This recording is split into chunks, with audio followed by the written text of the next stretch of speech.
আর আমরা স্যার আমাদের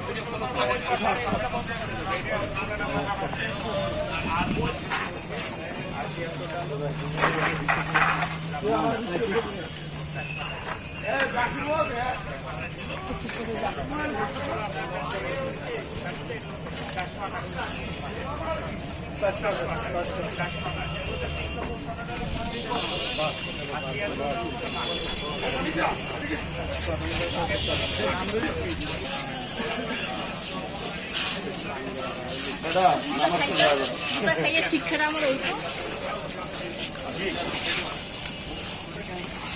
বলো যে তোমার এখানে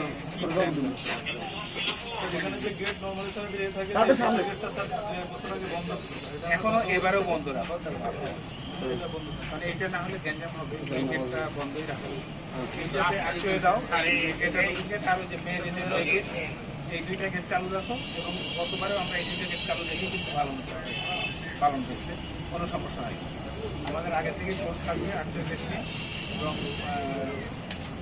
কিন্তু আরেকটা বিষয় দেখলাম যে যখন দেখবো যে একটু চাপ বেশি, ঠিক আছে, যে চাপ বেশি হচ্ছে, তখন যে 100% যে স্ক্রিনিং করতে হবে তার দ্বারা আমরা হ্যান্ড মেটাল ডিটেক্টর দিয়ে যাচ্ছি।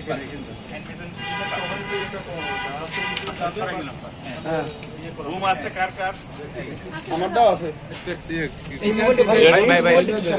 আমি দাম কোথায়? এই ঠিক আছে, আমার হাত। হ্যাঁ ঠিক আছে ভাই, আমার হাত। ভাই মোবাইলটা একটু পিছনে নেন, ভাই মোবাইলটা একটু পিছনে নেন, আপনার মোবাইলটা একটু পিছনে নেন ভাই। কার মোবাইল? ওকে ডান। ভাই আপনার মোবাইলটা একটু পিছনে নেন ভাই, ভাই আপনার মোবাইলটা একটু পিছনে নেন।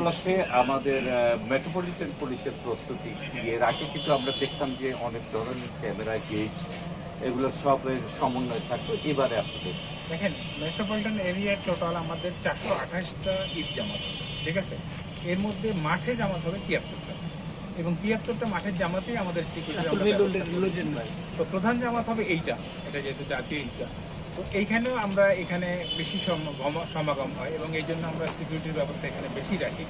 সিকিউরিটির জন্য আমাদের ট্রাফিক পুলিশ থাকবে, তারপরে আমাদের সিটিএসবি থাকবে, ডিবি থাকবে, প্লাস পোশাকধারী পুলিশও থাকবে, ঠিক আছে।